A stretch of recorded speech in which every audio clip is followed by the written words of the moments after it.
Vamos começar pela questão clássica, a mais simples, na determinação de massa atômica de elementos a partir dos seus isótopos. Com base nos dados da tabela abaixo, calcule a massa atômica do enxofre. Pois bem, a tabela indica o número de massa e a contribuição percentual de cada isótopo de enxofre existente na natureza.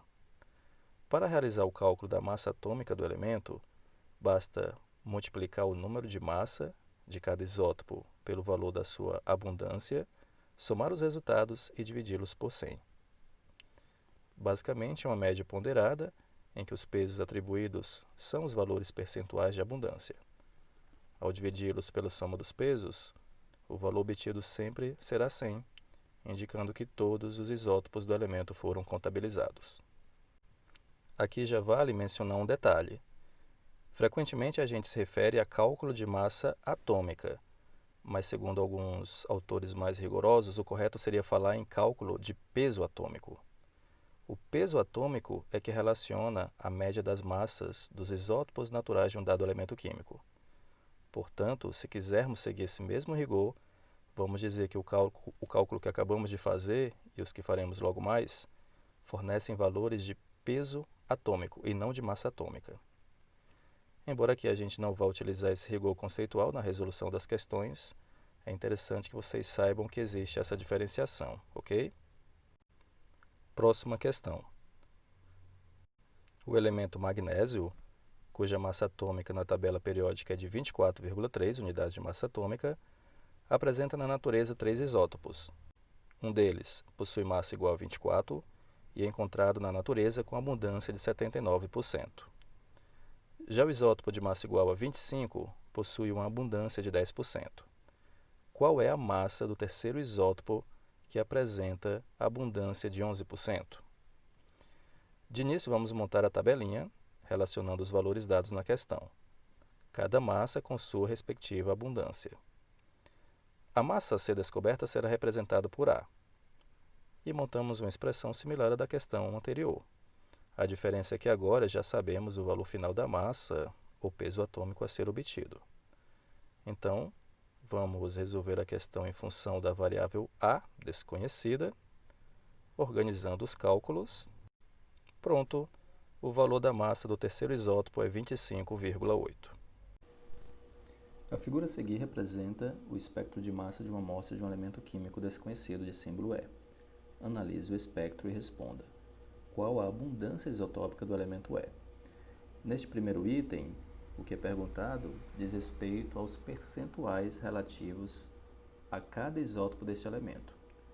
No gráfico, nós temos a informação em termos de intensidade relativa, então vamos precisar fazer uma pequena transformação.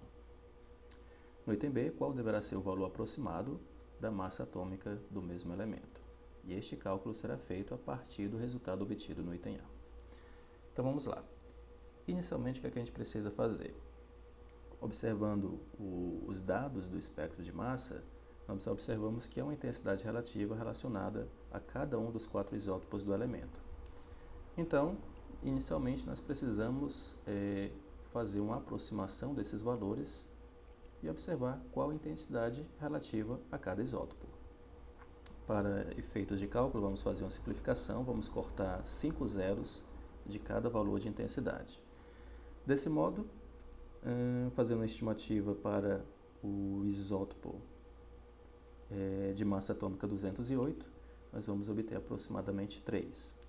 E seguindo a ordem decrescente de massa atômica, nós vamos obter isótopo 206 aproximadamente 22, 205 30, 204 18. Neste ponto, nós podemos somar todas essas intensidades relativas a fim de obter uma intensidade total. Intensidade essa que será relacionada com o valor 100%.